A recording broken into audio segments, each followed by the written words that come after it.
अस्सलामुअलैकुम, welcome to my YouTube channel. आज मैं जिस मेडिसिन के बारे में रिव्यू देने जा रहा हूँ वो है कैप्सूल इमोडियम। इस वीडियो में मैं आपको डिटेल में कैप्सूल इमोडियम के बारे में बताऊंगा कि इसकी कंपोजिशन क्या है, इसकी डोज़ क्या है, इसके यूजेस क्या हैं और इसके साइड इफ़ेक्ट्स क्या क्या हैं। कैप्सूल इमोडियम का जेनरिक नेम, इसका जो साल्ट है उसे लोप्रामाइड हाइड्रोक्लोराइड कहा जाता है। Loperamide hydrochloride anti diarrhoeal agent है। कैप्सूल इमोडियम 2 मिलीग्राम स्ट्रेंथ में अवेलेबल हैं। अब मैं आपको कैप्सूल इमोडियम की यूजेस के बारे में डिटेल में बताऊंगा कि कैप्सूल इमोडियम ये एंटी डायरियल एजेंट है। ये डायरिया में इस्तेमाल किया जाता है। डॉक्टर इसे डायरिया में, अगर पेट आपका ख़राब है, लूज़ मोशन है, उसमें डॉक्टर इसे रिकमेंड करते हैं। कैप्सूल इमोडियम ये 2 मिलीग्राम डोज में अवेलेबल है और ये डायरिया के लिए, एक्यूट डायरिया, अगर एक्यूट डायरिया या क्रॉनिक डायरिया, पेट ज़्यादा ख़राब है, उसके लिए डॉक्टर इसे रिकमेंड करते हैं। ये ब्लडी डायरिया, अगर खून में पेशाब आ रहा है तो उसमें इस्तेमाल नहीं करना चाहिए। अगर वाटरी डायरिया है, सिंपल आपका पेट ख़राब है, लूज़ मोशन है, उसमें डॉक्टर इसे रिकमेंड करते हैं। कैप्सूल इमोडियम इंटेस्टाइनल मूवमेंट को कम करता है। जो आपकी आंतों की मूवमेंट है, जिसकी वजह से बहुत ज़्यादा हो जाती है मूवमेंट, आपको मोशन हो जाते हैं, तो उसको कम करती है मूवमेंट को, ताकि मोशन है, जो डायरिया है आपको, वो ख़त्म हो जाए। इसकी कैप्सूल इमोडियम के लेने की वजह से इंटेस्टाइनल मूवमेंट कम हो जाती है और डायरिया है वो कम हो जाता है, ख़त्म हो जाता है।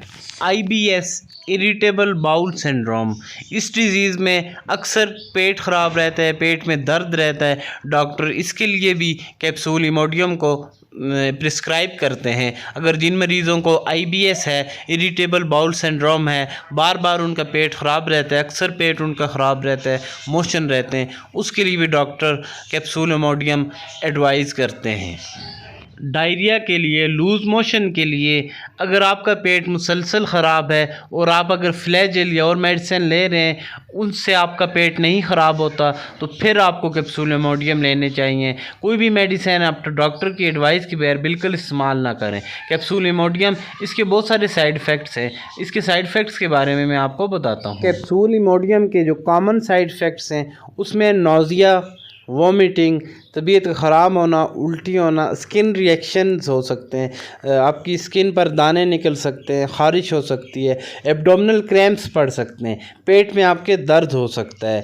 इसके अलावा डिजीनेस, नींद का आना, चक्कर आना, ग़नूदगी छा जाना, ये कैप्सूल इमोडियम की वजह से ये साइड इफ़ेक्ट्स इसके हो सकते हैं।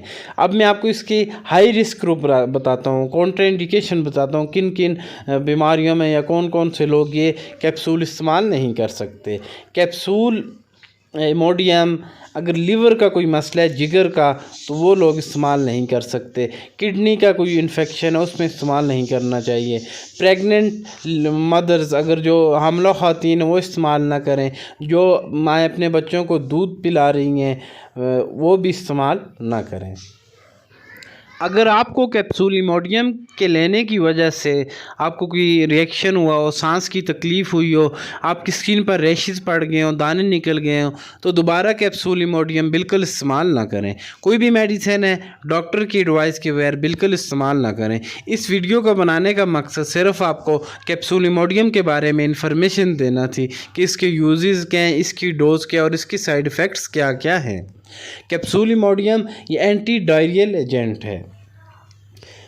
ये डॉक्टर की एडवाइस के बगैर बिल्कुल भी इस्तेमाल नहीं करना चाहिए, क्योंकि ये ओपियाइड एंटागोनिस्ट है। ओपियाइड रिसेप्टर को ब्लॉक करके आपको आराम देता है। अगर पेट में कोई तकलीफ़ है, पेट में जो मूवमेंट है पेट की, इंटेस्टाइन की, उसको कम करके लूज़ मोशन को ख़त्म करता है। इसके बहुत सारे साइड इफ़ेक्ट्स हैं, इसलिए कोई भी मेडिसिन है डॉक्टर की एडवाइस के बगैर बिल्कुल इस्तेमाल ना करें। अगर आपको मेरी वीडियो पसंद आई हो तो मेरे यूट्यूब चैनल को सब्सक्राइब करें और बेल आइकन का बटन ज़रूर दबाएँ ताकि हर नई आने वाली वीडियो आप तक पहुँच सके। Thanks for watching my videos.